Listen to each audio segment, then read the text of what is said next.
একটি রাজনৈতিক দল জুলাই সনদে স্বাক্ষর করার সুযোগ খুঁজছে। এ বিষয়টিকে স্বাগত জানায় বিএনপি।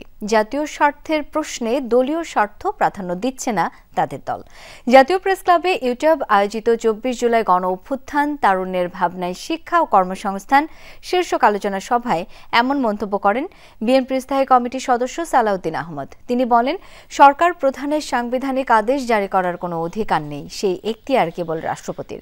এ সময় প্রধান উপদেষ্টাকে আইন জারি করার প্রস্তাব আবেগতাড়িত বলে মন্তব্য করেন সালাউদ্দিন আহমদ।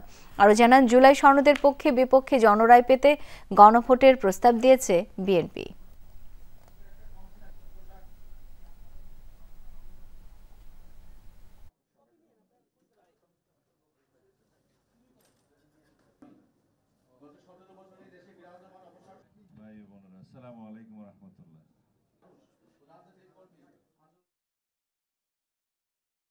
যত সংস্কারই আমরা করি না কেন, জাতীয় ভিত্তিতে যদি আমাদের মানসিক সংস্কার না হয়, সেই আইনি ভিত্তিকে আমরা বাস্তব রূপ দিতে পারবো না।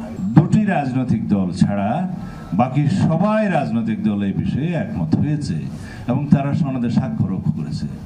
তবে এই দুটি রাজনৈতিক দলের একটি রাজনৈতিক দল স্বাক্ষর অনুষ্ঠানে স্বাক্ষর করতে গিয়েছে, একটা রাজনৈতিক দল এখন স্বাক্ষর করার জন্য সুযোগ খুঁজছে এবং তাদের কিছু দাবি দেওয়া আছে।